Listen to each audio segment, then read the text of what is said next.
So how do you make it? How do you overcome the odds? The thing that has worked for me is to remember the hard times.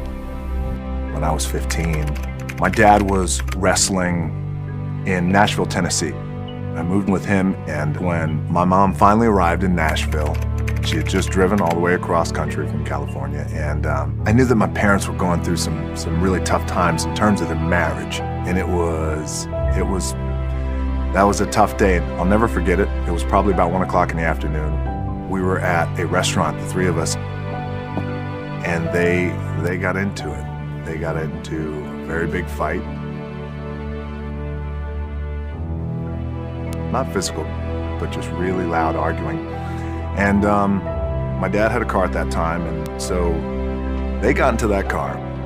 My dad was driving, my mom was in the passenger seat, and I get in the car that my mom just drove, the family car.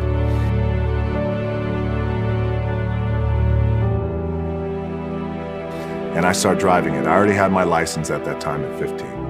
And we're driving down I-65. I-65 is a major interstate that runs through Tennessee. And I'm watching them drive in front of me, and their car starts swerving, and I can clearly see that they are arguing.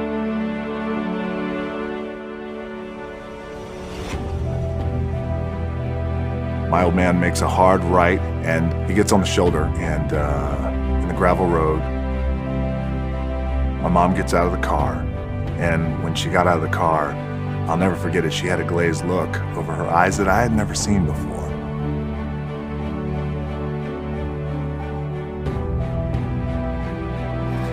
And she walks right into the middle of I-65 and continues to walk down into oncoming traffic.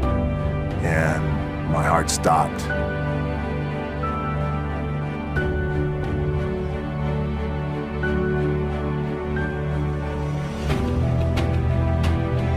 Horns were blowing, and cars were swerving out of the way. 18-wheelers were swerving out of the way. And I got out of the car, and I grabbed her.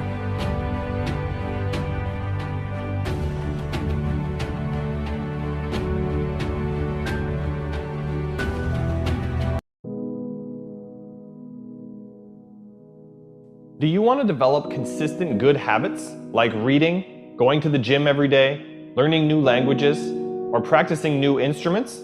Or do you want to kick bad habits like eating unhealthy food, biting your nails, watching too much TV? Did you ever have a dream that was so big that you thought it was almost impossible to achieve? I've had those dreams. And while not every dream has become a reality, along the way I learned a powerful approach of picturing that has helped me achieve most. Since that day, I've had other dreams, other big dreams. And in each case, I would picture where I wanted to be, and I would visualize what I would be doing and who I would be doing with when I got there. As the saying goes, you can't make a basket if you never take the shot. I knew I would miss the shot sometimes, and the failure would dampen my spirit, but I would be better off for my efforts and I would be okay. People are addicted to all kinds of things, substances, but one of the greatest addictions, or rather the greatest addiction, you never read about it in the papers, because the people who are addicted to it don't know it. It's the addiction to thinking. It's actually addictive. Can't stop thinking, it's like can't stop drinking, can't stop smoking, can't stop eating, can't stop thinking.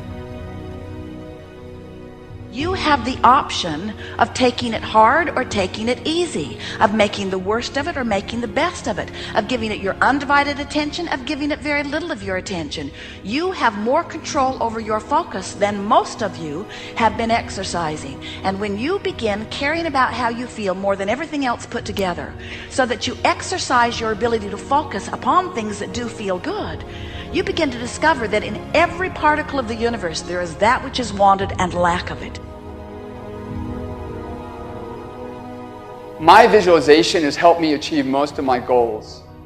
And what I learned along the way is it didn't take twice as much effort. It only took an extra 10%. When we fail, life continues as it is. We can stay in our comfort zone. Success, on the other hand, challenges us. It pushes us and it exposes us to rejection. How are we going to manage this new success? If you're not happy, you're not successful. If you're not enjoying yourself during the process of whatever it is you're trying to achieve, there's a problem. To me, the biggest disease on this planet is unhappiness. And the reason why people are unhappy is because we have a tendency to keep focusing, as I said, on what we don't have and what's not working in our lives, instead of allowing ourselves to shift our focus and our way of thinking. People always want to be like, follow your dreams, follow your dreams, follow your dreams. My dream was always to be a rap artist, right? But I had to get a job. So I had to focus on my job.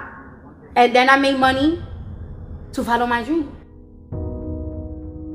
One of the main reasons that people don't get what they want is because they don't actually figure out what it is.